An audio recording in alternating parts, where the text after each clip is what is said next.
Histoire de vin, un podcast pour découvrir et explorer le monde du vin avec Étienne Pommier. Bonjour à tous, je suis Étienne Pommier, expert en vin des Caves du Lac à Annecy, et je vous souhaite la bienvenue dans mon podcast Histoire de vin. Dans ce podcast, je vous ferai découvrir le monde du vin à travers des voyages, des vignobles réputés aux terroirs les plus insolites, des dégustations des plus grands crus du monde aux vins de plaisir faciles à ouvrir, et des portraits des femmes et des hommes qui font le vin, sa culture et son histoire. Et n'oubliez pas que l'abus d'alcool est dangereux pour la santé et que tous les vins sont à consommer avec modération. Pour ce premier épisode, j'ai choisi de commencer par un portrait et de vous raconter l'histoire de celui qui est considéré comme le plus grand faussaire en vin de tous les temps, Rudy Kurniawan. Pour bien comprendre cette affaire, je vais d'abord vous raconter l'histoire de ce faussaire depuis son ascension et ses années fastes jusqu'à sa chute en 2012. Et dans un deuxième podcast, je reviendrai plus en détail sur les mécanismes de cette gigantesque escroquerie, ceux qui en ont été les victimes ou au contraire qui ont encouragé, voire aidé Kurniawan dans son entreprise. Pour réaliser ce podcast, je me suis basé sur le livre In Vino Duplicitas de Peter Hellman, publié en 2017 chez l'éditeur new-yorkais The Experiment. Je me suis aussi basé sur les minutes du procès, ainsi que les pièces à conviction saisies par le FBI et répertoriées par l'experte américaine Maureen Donnet, que je remercie au passage. Voici donc la première partie de l'histoire de Rudy Kurniawan, le faussaire des grands crus.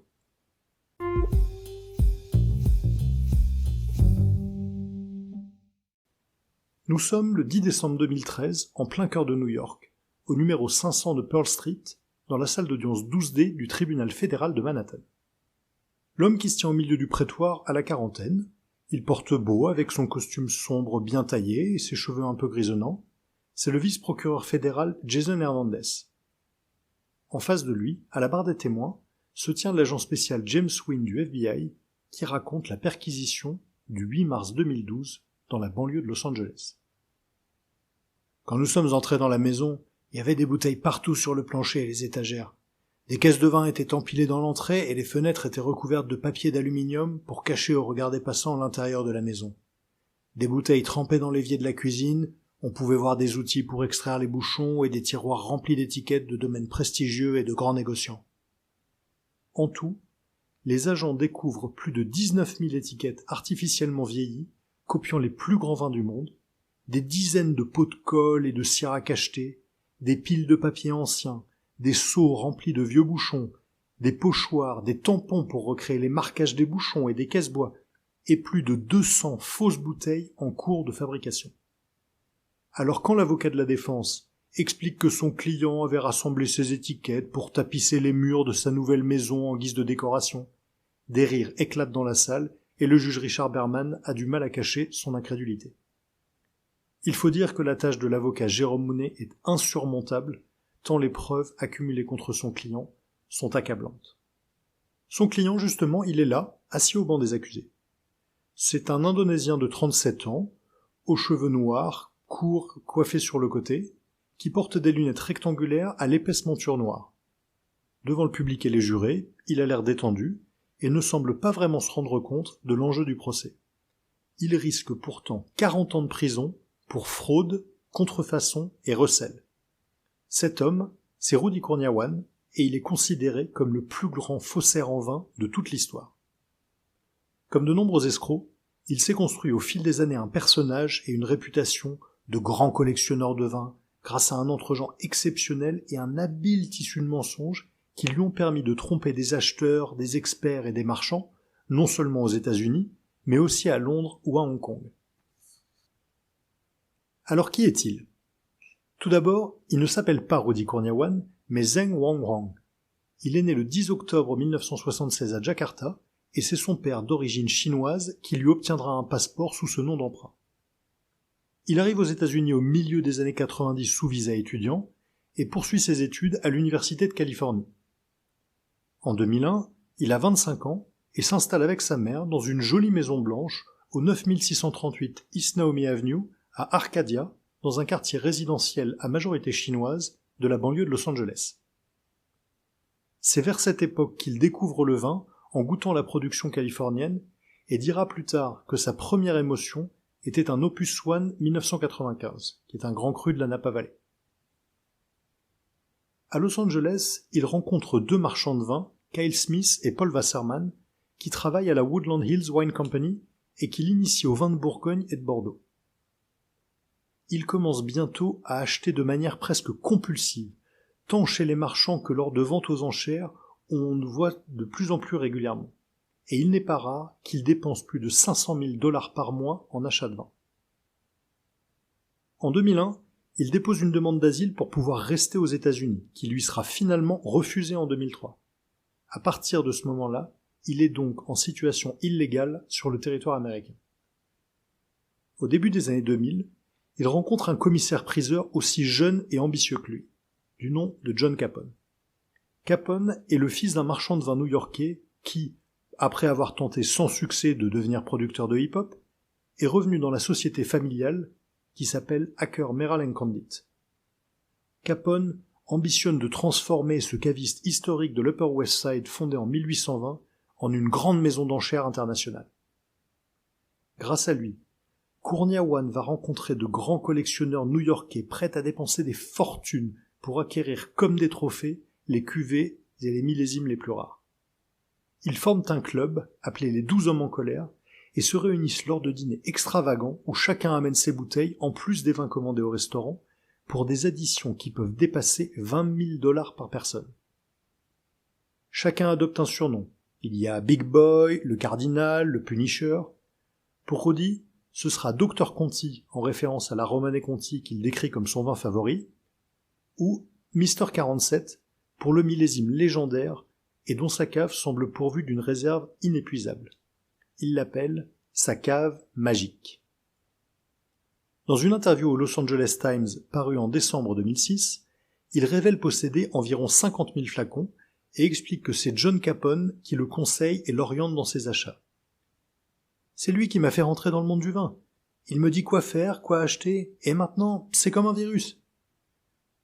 Cette cave magique fait des envieux parmi ses amis qui le voient amener au dîner des bouteilles toujours plus rares et plus incroyables dans une atmosphère que le journaliste Paul Hellman du Wine Spectator décrira comme des combats de coqs. Des soirées où la dégustation des vins les plus exceptionnels est presque moins importante que le fait de montrer qu'on peut trouver et se payer ces bouteilles rarissimes.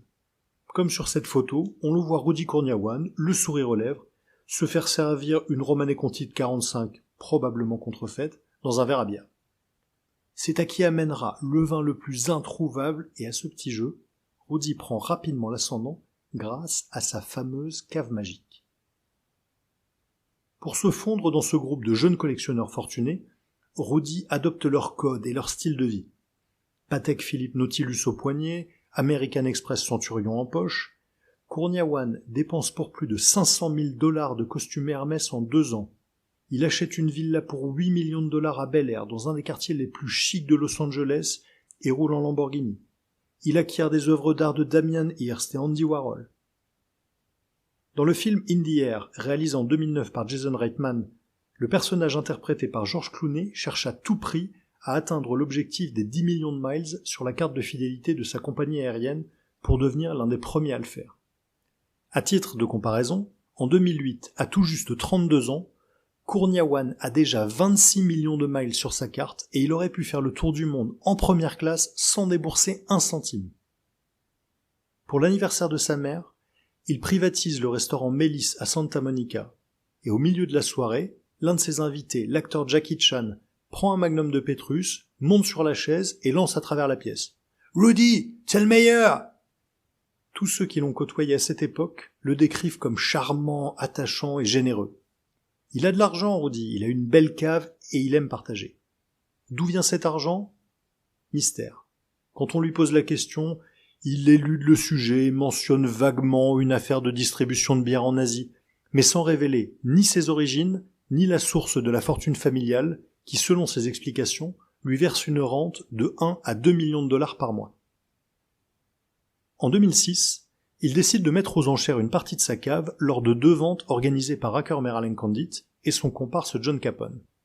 Capone appelle ces 2 ventes la cave 1 et 2, et présente la collection de Rudy Kurniawan comme probablement la plus belle cave de la planète. En tout, 12 000 bouteilles pour plus de 35 millions de dollars. Parmi les lots les plus prestigieux, 2 caisses de 12 bouteilles de Mouton Rothschild 1945 vendues pour 155 000 dollars chacune, un Mathusalem de 6 litres de Romanée Conti 1978 pour 125 000 dollars, 6 Magnum de Cheval Blanc 1947 pour 119 000 dollars, ou encore 6 bouteilles de Bonne-Marne 1923 du domaine Roumier pour 113 000 dollars. À elle seule, la cave 2 génère près de 25 millions de dollars, battant ainsi le précédent record pour des enchères de vin datant de 1999, et elle reste à ce jour la plus grosse vente de vin jamais réalisée au profit d'une seule personne. Mais déjà, le vernis commence à se fissurer et des doutes émergent parmi les collectionneurs sur l'origine et l'authenticité de certaines bouteilles présentées par Rudy. On s'étonne qu'il demande au sommelier des restaurants où il organise ses dîners de lui renvoyer par FedEx les bouteilles vides, non lavées, et avec les bouchons, soi-disant pour faire des photos. Et surtout, c'est la profondeur apparemment inépuisable de sa cave qui étonne les amateurs les plus avertis. Des amateurs qui collectionnent depuis des décennies et qui sont très au fait de la rareté des plus vieux millésimes et de la difficulté à trouver ces bouteilles sur le marché.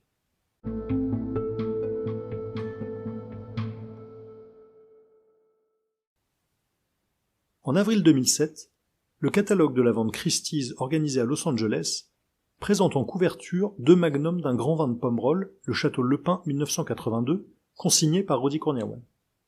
À la vue du catalogue, et réalisant la contrefaçon, le domaine alerte la maison d'enchères et demande que les bouteilles soient retirées de la vente.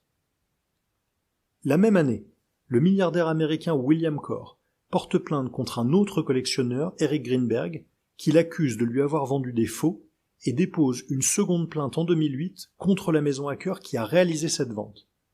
On apprendra plus tard que les bouteilles en question provenaient de la fameuse cave magique dont Greenberg avait racheté une partie à Kurniawan. Mais c'est en 2008 que l'étau va commencer à se resserrer autour de Rudy à l'occasion de la vente Hacker du 25 avril à New York. C'est le collectionneur américain Douglas Barzeley qui soulève le voile quelques jours avant la vente. Intrigué de voir au catalogue des millésimes inédits de plusieurs grands crus de Bourgogne du domaine Ponceau, et notamment plus de 30 bouteilles de Clos Saint-Denis de 1945 à 1971, il contacte le propriétaire du domaine, Laurent Ponceau. Le premier millésime de Clos Saint-Denis produit par le domaine est 1982, donc il est impossible que ces bouteilles soient vraies. En épluchant le catalogue, le vigneron se rend compte que sur la centaine de bouteilles du domaine mises en vente, une seule est potentiellement vraie. Ulcéré, il appelle Acker Merlin Candit et demande à John Capone que les lots soient retirés de la vente. Celui-ci rechigne, mais finit par accepter sans conviction. Alors pour s'assurer par lui-même que les bouteilles ne soient pas vendues, Laurent Ponceau prend l'avion pour New York, débarque au milieu de la vente, et ce n'est que lorsque Capone, qui ne l'a jamais rencontré, est averti que le vigneron est présent dans la salle, qu'il informe l'assistance que toutes les bouteilles du domaine, estimées à un total de près d'1 million de dollars, sont retirées de la vente. Dans les jours qui suivent, Laurent Ponceau retrouve Douglas Barzeley, John Capone et Rudy Kurniawan à déjeuner dans un grand restaurant new-yorkais et demande des explications au commissaire-priseur et au vendeur des bouteilles. Les explications de Kurniawan sont vagues. Il dit ne pas garder de traces de toutes les bouteilles tellement il achète de vin et qu'il faut qu'il vérifie dans ses archives. Ses atermoiements et son comportement plutôt fermé durant l'entretien interpellent le vigneron, qui se dit que son interlocuteur n'est peut-être pas qu'un collectionneur lui-même floué, mais qu'il a peut-être partie liée avec le ou les faussaires. Ses soupçons sont confirmés quand il le recroise à Los Angeles 3 mois plus tard et que le jeune Indonésien lui indique que les bouteilles lui ont été vendues en Asie par un certain Pak Endra et lui donne 2 numéros de téléphone. On apprendra plus tard que le nom Pak Endra est bidon et que les numéros de téléphone correspondent à une hotline de la compagnie low-cost indonésienne Lion Air. À partir de là, le vigneron va se mettre à enquêter et à tirer de nombreux fils qui l'amèneront des États-Unis, en Asie, en passant par la Bourgogne et la Scandinavie. Durant près de 2 ans, assez frais, il cherche des indices, remonte les pistes, sans savoir que de son côté, le FBI a aussi commencé à s'intéresser à Kourniawan. En 2009, ayant appris que les fausses bouteilles qu'il avait achetées aux enchères provenaient de Kourniawan, le collectionneur William Corr dépose une plainte contre lui, et le vent commence à tourner pour le Dr Conti, qui est désormais montré du doigt aux États-Unis. Pendant ce temps, le FBI poursuit son enquête et entre en relation avec Laurent Ponceau, qui leur transmet les résultats de ses investigations. Des documents qui corroborent les éléments de l'agence et pointent Kourniawan comme un faussaire potentiel.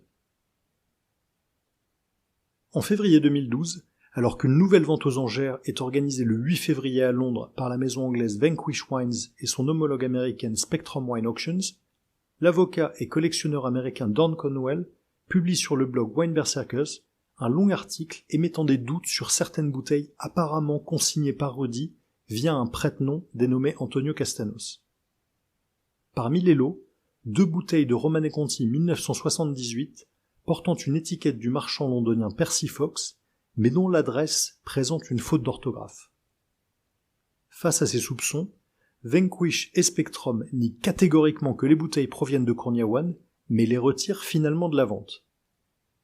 Castanos, le propriétaire d'un restaurant à Los Angeles qui touchait une commission pour son rôle d'intermédiaire dans la transaction, témoignera au tribunal qu'il représentait bien les intérêts de Rudy et que les 2 marchands étaient parfaitement au courant de l'origine des bouteilles. Quelques semaines plus tard, Rudy était arrêté devant sa maison d'Arcadia et les enquêteurs découvraient son atelier de production. Devant les policiers, il choisit de se taire et assiste sans rien dire à la mise au jour de son escroquerie par les agents du FBI. Soucieuse d'éviter une possible fuite à l'étranger, les autorités le placent en détention préventive sans possibilité de libération sous caution, dans l'attente de son procès prévu en décembre 2013. Pendant les débats, certains des producteurs contrefaits par Kourniawan viennent témoigner à la barre, comme Christophe Roumier qui explique que le fameux lot de 6 bouteilles de Bonnemar 1923 vendues à l'occasion de l'ACAV 2 pour plus de 110 000 $ ne peut pas exister, étant donné que le domaine n'a commencé à produire qu'à partir de 1924. Aubert de Vilaine, co-gérant du domaine de la Romanée Conti, et Laurent Ponceau viennent eux aussi témoigner, tandis que l'expert Michael Egan déconstruit les méthodes de fabrication de Kourniawan à partir des éléments saisis chez lui. Les étiquettes, par exemple, étaient artificiellement vieillies, notamment en les passant au four, pour jaunir le papier. Les bouteilles étaient parfois simplement re-remplies avec un mélange d'autres vins pour donner le change. Par exemple, pour contrefaire un Mouton Rothschild 1945, Kourniawan assemblait 50% de Château Cos d'Estournel 1988, un grand cru de Saint-Estèphe, avec 25% de Château Palmer 1990, un autre grand cru de Margaux. Et il terminait par un Cabernet californien des années 2000 pour donner à l'ensemble le fruité intense et étonnamment frais qui impressionnait tous ses clients. Pour contrefaire une Romanée Conti des années 50, il mélangeait des millésimes récents de pinot noir californien avec des vieux Bourgognes un peu fatigués, un peu oxydés, qu'il rachetait à bas prix.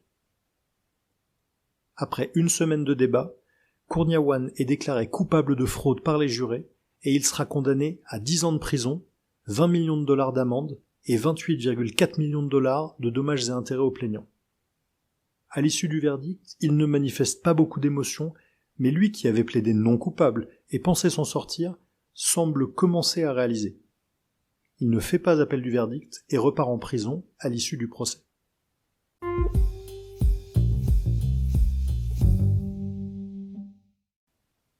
Voici donc l'histoire de Rudy Kourniawan telle qu'elle est apparue dans la presse à l'époque. Celle d'un jeune dégustateur surdoué qui est devenu le plus grand faussaire de toute l'histoire. Mais il reste de nombreuses zones d'ombre dans cette affaire. Kourniawan était-il vraiment un surdoué du vin et un génie de la dégustation ? D'où provenait l'argent qui lui a permis de commencer à collectionner et à contrefaire des grands vins ? A-t-il vraiment confectionné des milliers de bouteilles tout seul dans sa cuisine, ou avait-il des complices ? Et que dire des marchands, experts et autres collectionneurs qui ont vendu ces bouteilles, authentifié les vins et vanté ces cuvées improbables dans leur dégustation ? Étaient-ils les victimes du faussaire, ou certains ont-ils encouragé, voire aidé Kourniawan pour leur propre profit ? Pour répondre à toutes ces questions et découvrir ce que sont devenus les acteurs de cette histoire aujourd'hui, je vous donne rendez-vous dans la deuxième partie de ce podcast sur Rudy Kourniawan, le faussaire des grands crus.